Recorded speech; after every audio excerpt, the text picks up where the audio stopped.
भारत के अंदर कौन सा हेल्थ मॉडल अच्छा है, इसके ऊपर चर्चा चल रही है। और चर्चा की शुरुआत जो है देश के प्रधानमंत्री जी ने शुरू की है। हालांकि कई राज्यों के अंदर अपने अपने मॉडल हैं, मगर दिल्ली के स्वास्थ्य मॉडल के बारे में चर्चा देश के अलग अलग राज्यों में और विदेशों तक में हुई है। और इस मॉडल में प्राइमरी लेवल पे मोहल्ला क्लिनिक्स, जहाँ पे लोगों का खांसी जुकाम सामान्य बीमारियों का इलाज होता है, सेकेंडरी लेवल पे पॉलीक्लिनिक्स और टर्शियरी लेवल पे multi speciality super speciality hospitals हैं। दिल्ली के अंदर आज सब लोग जानते हैं, चाहे आप मोहल्ला क्लिनिक हो, चाहे पॉलीक्लिनिक हो, चाहे अस्पताल हो, हमारे यहाँ तमाम दवाइयाँ, तमाम test, CT scan, MRI, ultrasound, x ray और तमाम तरीके की सर्जरीज मुफ्त की जाती है। मैं दोबारा बताना चाहता हूँ, मुफ्त की जाती है। ये हालात केंद्र सरकार के अस्पतालों तक में नहीं है। भारतीय जनता पार्टी शासित राज्यों की तो बात ही छोड़ दीजिए, दिल्ली सरकार के पास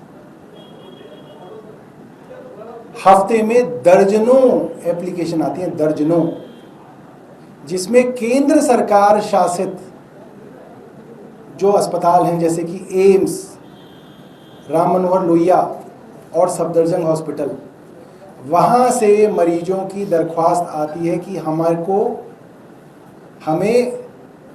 अपने केंद्र सरकार के अस्पताल में इलाज कराने के लिए पैसों की ज़रूरत है। और दिल्ली सरकार, मैं आपको बहुत अथॉरिटी से बता रहा हूँ, दिल्ली सरकार उनको पैसे देती है, अस्पतालों को पैसे देती है केंद्र सरकार के, कि आप इनका इलाज कर दीजिए।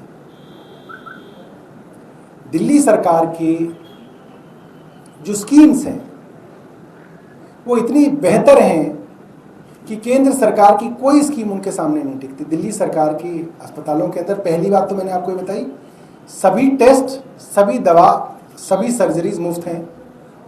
और अगर दिल्ली सरकार के अस्पताल में किसी की सर्जरी के लिए 1 महीने से ज़्यादा की डेट दी जा रही है, कई बार होता है सरकारी अस्पताल के अंदर लोड ज़्यादा होता है, तो हम उनकी सर्जरीज प्राइवेट अस्पतालों में निःशुल्क कराते हैं। ये मुझे लगता है कि शायद हमारा दिल्ली का मॉडल इकलौता ऐसा मॉडल है जिसके अंदर सरकारी अस्पताल में अगर ऑपरेशन में देरी हो तो दिल्ली की सरकार अपने खर्चे पर उसकी सर्जरी प्राइवेट अस्पताल में कराती है।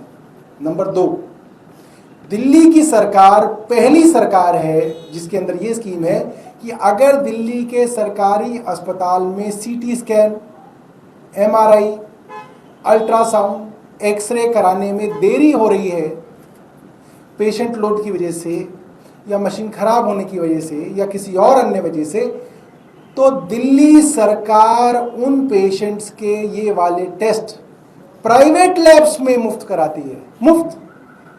दिल्ली सरकार से प्राइवेट लेबोरेटरीज के अंदर, जो ग्रीन पार्क के अंदर, यूसुफ सराय के अंदर, प्रीत विहार के अंदर लैब्स हैं, वहाँ पे वो पेशेंट जाके मुफ्त अपना रेडियोलॉजिकल टेस्ट कराता है, सीटी स्कैन कराता है, एमआरआई कराता है, पेट स्कैन तक 25-25 हज़ार रुपए के टेस्ट भी दिल्ली सरकार के अस्पतालों द्वारा प्राइवेट लेबोरेटरी के अंदर मुफ्त कराए जाते हैं। ये नायाब स्कीमें हैं। उसके अलावा कोई भी दिल्ली के अंदर अगर दुर्घटनाग्रसित होता है तो जिसको भी चोट लगे वो किसी भी प्राइवेट अस्पताल में अपना इलाज करा सकता है। और चाहे 5 लाख का इलाज हो, चाहे 50 लाख का इलाज हो, चाहे उसकी न्यूरो सर्जरी हो या उसकी कार्डियक सर्जरी हो या उसकी प्लास्टिक सर्जरी हो, सारा का सारा इलाज का खर्चा दिल्ली की चुनी हुई सरकार देती है। ये हमारे यहाँ स्कीम है। केंद्र की क्या स्कीम है? केंद्र की स्कीम के बारे में चर्चा चल रही है। केंद्र की स्कीम पहली बात तो एक फेल्ड स्कीम है, कहीं पे वो है ही नहीं, वो कागजों में है वो स्कीम। और अगर है भी तो उसकी एलिजिबिलिटी कंडीशन इतनी खराब है कि किसी आदमी को वो मिल ही नहीं सकती है। मैंने उनकी वेबसाइट से Delhi department of food supplies and consumer affairs के अंदर एलिजिबिलिटी कंडीशंस लिखी हुई हैं इनकी, क्योंकि आयुष्मान भारत कहता है कि एनएफएसए कार्ड जिसका होगा वो एलिजिबल है, नेशनल फूड सिक्योरिटी एक्ट के अंदर जो कार्ड होता है, और उसकी एलिजिबिलिटी कंडीशन हास्यास्पद है। उसके हिसाब से तो मुझे लगता है दिल्ली में किसी को मिलेगा ही नहीं जिसके घर कंप्यूटर या लैपटॉप हो। आज झुग्गी झोपड़ी के अंदर भी जो लोग रह रहे हैं उनके बच्चों के पास भी कंप्यूटर होता है। झुग्गी झोपड़ी के अंदर किसी के पास 2 व्हीलर मोटराइज व्हीकल हो, वॉशिंग मशीन हो, टेलीफोन हो, फ्रिज हो। मैं जानना चाहता हूं भारतीय जनता पार्टी के लोगों से, दिल्ली के अंदर मुझे कुछ घर दिखाइए जिनके पास फ्रिज नहीं है।